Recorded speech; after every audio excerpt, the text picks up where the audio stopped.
Dia 29. Propósito 4. Você foi formado para servir a Deus. Somos somente servidores de Deus. Cada um de nós faz o trabalho que o Senhor lhe deu para fazer.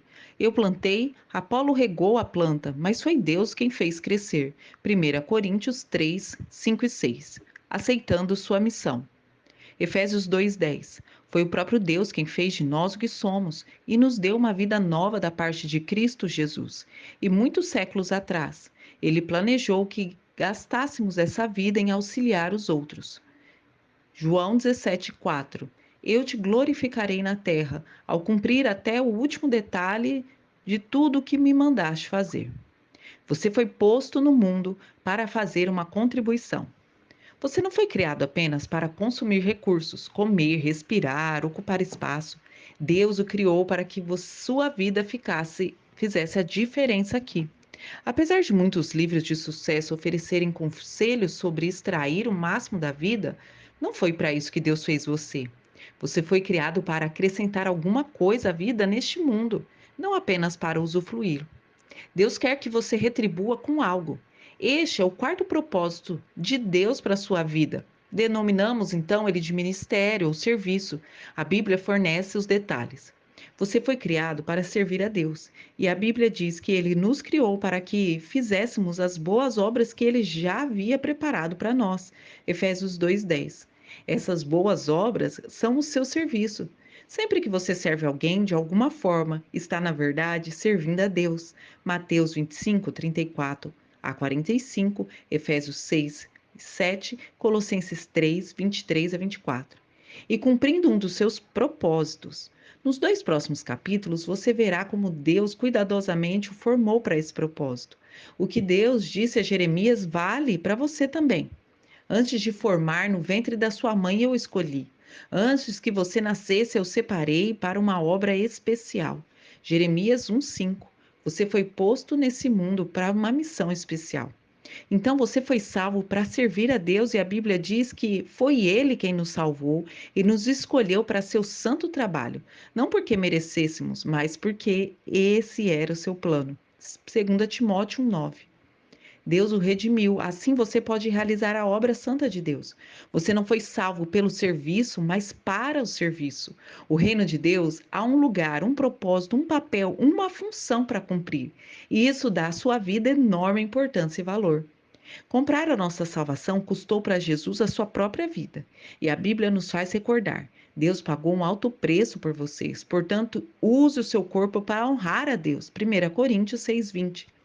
Não servimos a Deus por motivos de culpa, medo ou mesmo de obrigação, mas pela alegria profunda e pela gratidão pelo qual Ele fez por nós.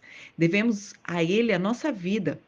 Pela salvação, o nosso pecado foi perdoado, o nosso presente ganhou sentido e o nosso futuro está garantido.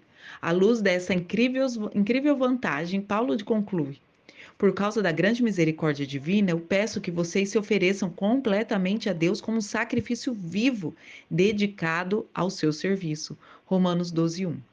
O apóstolo João ensina que os nossos préstimos amorosos às outras pessoas demonstram que somos verdadeiramente salvos. Nosso amor um pelos outros dá testemunho de que já passamos da morte para a vida. 1 João 3,14. Não sinto o amor, se não sinto amor pelos outros e nem desejo ajudar as pessoas e me preocupo somente com as minhas necessidades, eu devo então questionar a Cristo se ele realmente está na minha vida. O coração salvo deseja servir. Outro termo relativo a servir a Deus e mal compreendido pela maioria das pessoas é o ministério.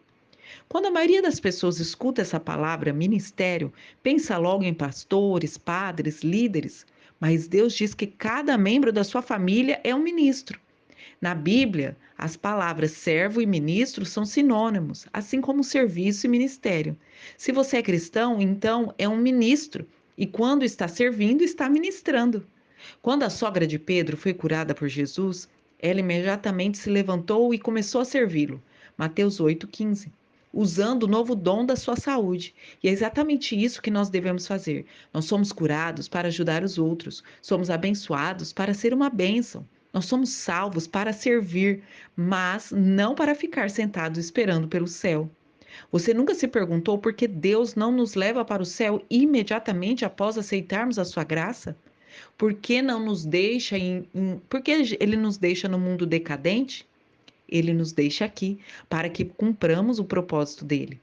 Depois que você é salvo, o Senhor tenta usá-lo para cumprir os objetivos que ele mesmo traçou.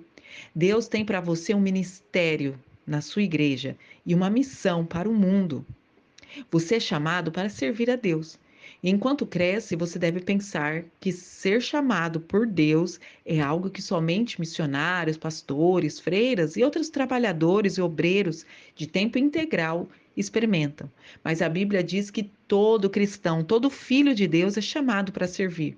E tem vários textos, como Efésios 4, de 4 a 14, Romanos 1, de 6 a 7, e por aí vai, Filipenses 3, 14. O chamado para a salvação inclui o chamado para servir. Ambos são os mesmos chamados. Independente do seu emprego ou da sua carreira, você é chamado para ser um cristão servindo em tempo integral. Um cristão não servo é uma contradição. A Bíblia diz: Deus nos salvou e nos chamou para sermos o seu povo. Não foi por causa do que temos feito, mas porque este era o seu plano e por causa da sua graça. 2 Timóteo 1:9. Pedro ainda acrescenta: vocês foram escolhidos para falar acerca das excelentes qualidades de Deus que o chamou. 1 Pedro 2,9. Sempre que faz uso das habilidades que Deus lhe concedeu para ajudar os outros, você está cumprindo o seu chamado. A Bíblia diz: vocês agora pertencem a Ele para viver uma vida útil no serviço de Deus. Romanos 7,14. Quanto do seu tempo vem sendo usado no serviço para Deus? Em algumas igrejas da China, por exemplo, eles dão boas-vindas aos novos convertidos, dizendo: Jesus agora tem um novo par de olhos para ver, de ouvidos para escutar, de mãos para ajudar e um novo coração para amar os outros. Uma razão pela qual você precisa estar vinculado a uma igreja é o cumprimento do chamado para servir outras pessoas na prática. A Bíblia diz: todos vocês reunidos são o corpo de Cristo, e cada um de vocês é um membro separado e necessário para o corpo. 1 Coríntios 12, 27. O seu serviço é desesperadamente necessário no corpo de Cristo. Basta perguntar em qualquer igreja local. Cada um de nós tem um papel a desempenhar e cada função é importante. Não existe serviço pequeno para Deus, todos são importantes. De igual modo, não existe ministérios insignificantes na igreja. Alguns são visíveis e outros são desempenhados nos bastidores, mas todos são importantes. Ministérios pequenos ou velados podem fazer grande diferença. Em minha casa, as luminárias mais importantes não é aquele enorme lustre que está na sala de jantar, mas uma pequena luz noturna que me impede de tropeçar quando eu me levanto à noite. Não há uma correlação exata entre o tamanho e a importância. Todo ministério é importante, pois todos dependemos uns dos outros para atuar. O que acontece então quando uma parte do corpo deixa de funcionar? Você adoece, o restante do corpo sofre. Imagine agora um fígado, se ele decidisse começar a viver por conta própria, dizendo: eu estou cansado, eu quero, mas não quero mais servir esse corpo, eu quero um ano de folga, só me alimentando. Eu tenho que pensar no que é melhor para mim. Deixe que outra parte do corpo assuma a minha tarefa. O que aconteceria? O corpo morreria, certamente, e milhares de igrejas locais hoje estão morrendo por causa de filhos de Deus cristãos que não têm vontade de servir. Eles se portam como meros espectadores e o corpo sofre. A ordem é servir. Jesus então foi categórico: a atitude de vocês deve ser igual à minha, porque eu, o Messias, não vim para ser servido, mas para servir e dar a minha vida por muitos. Mateus 20, 28. Para cristãos, servir não é uma opção, tampouco aonde ele se encaixa na agenda ou quando há tempo disponível. Servir é a essência da vida cristã. Jesus veio para servir e para dar. Esses dois verbos também devem orientar a nossa vida. Serviço e doação resumem no quarto propósito de Deus para a nossa vida. A Madre Teresa de Calcutá, por exemplo, certa vez disse: viver em santidade consiste em realizar a obra de Deus com um belo sorriso. Jesus ensinou que a maturidade espiritual jamais será um fim em si mesmo. Maturidade é para o ministério. Nós crescemos para nos doar. Seguir aprendendo mais e mais não é o suficiente. Nós precisamos agir de acordo com o que sabemos e pôr em prática o que afirmamos aprender e acreditar. Veja essa frase: impressão sem expressão causa depressão. Estudar sem trabalhar leva à estagnação espiritual.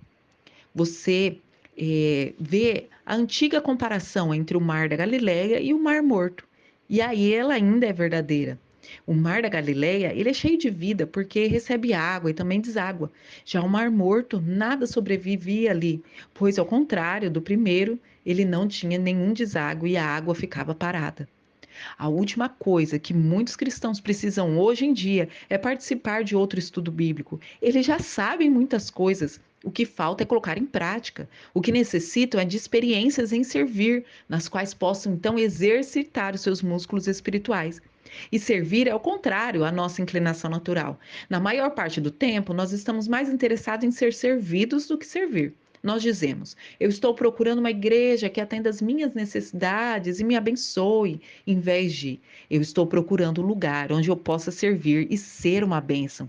Nós esperamos sempre que os outros nos sirvam e não o contrário. Mas à medida em que nós vamos amadurecendo em Cristo, o foco da nossa vida é mudado progressivamente para o serviço ao próximo. Um seguidor maduro de Jesus deixa de perguntar: quem irá prover minhas necessidades? Então ele começa a perguntar: de quem eu irei suprir as necessidades? Você alguma vez já fez essa pergunta? Preparando-se para a eternidade. Terminada a sua vida aqui, você comparecerá diante de Deus e ele avaliará como você serviu os outros com a sua vida. A Bíblia diz: cada um de nós prestará contas pessoalmente a Deus. Romanos 14:12. Pense nas implicações disso. Um dia Deus vai comparar o tempo e a energia que gastamos com nós mesmos em relação ao que utilizamos para servir os outros. Neste momento, todas as desculpas para o egoísmo soarão vazias. Eu estava muito ocupado, ou eu tinha uns objetivos próprios, e ainda eu estava preocupado em trabalhar, me divertir e me preparar para a aposentadoria. Todas as desculpas, Deus responderá: eu sinto muito, resposta errada.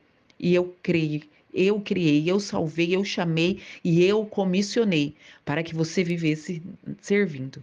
Qual parte você não entendeu? A Bíblia alerta que os que não creem, ele derramará sua ira e o seu castigo sobre os que vivem para si mesmos. Romanos 2:8. Para o cristão, isso significa perda das recompensas eternas. Só estamos plenamente vivos quando estamos ajudando os outros. E Jesus disse: se você insistir em salvar a sua própria vida, você vai a perder. Somente aqueles que põem de lado a sua vida por minha causa e por causa da boa nova é que saberão realmente o que significa viver. Marcos 8:35, Mateus 10:39, Lucas 9:24. Essa verdade é tão importante que é repetida 5 vezes nos evangelhos. Se você não está servindo, está apenas existindo, porque a vida foi feita para o ministério e Deus quer que você aprenda a amar e a servir as pessoas de forma altruísta. Serviço e importância. Você dará a vida por algo. O que será? Vai ser por uma carreira, por um esporte, por um passatempo, pela fama, pelo dinheiro, pelas riquezas? Mas nenhuma dessas causas terá relevância eterna. Servir é o caminho para quem quer ser importante. É por meio do ministério que descobrimos o sentido da vida. A Bíblia diz: cada um de nós encontrará significado em função como parte do corpo. Romanos 12:5. Quando servimos junto à família de Deus, a vida assume uma importância eterna. Paulo diz: eu quero que vocês pensem como tudo isso torna vocês mais importantes e não menos, por causa daquilo de que vocês são parte. 1 Coríntios 12:14-19. Deus quer usá-lo para que faça diferença no mundo. Ele quer atuar por seu intermédio. O que importa não é a duração da sua vida, mas a contribuição que você ofereceu através dela. Não quanto tempo viveu, mas como você viveu e como você está vivendo. Se você não está envolvido em algum serviço ou ministério, que desculpa você está dando?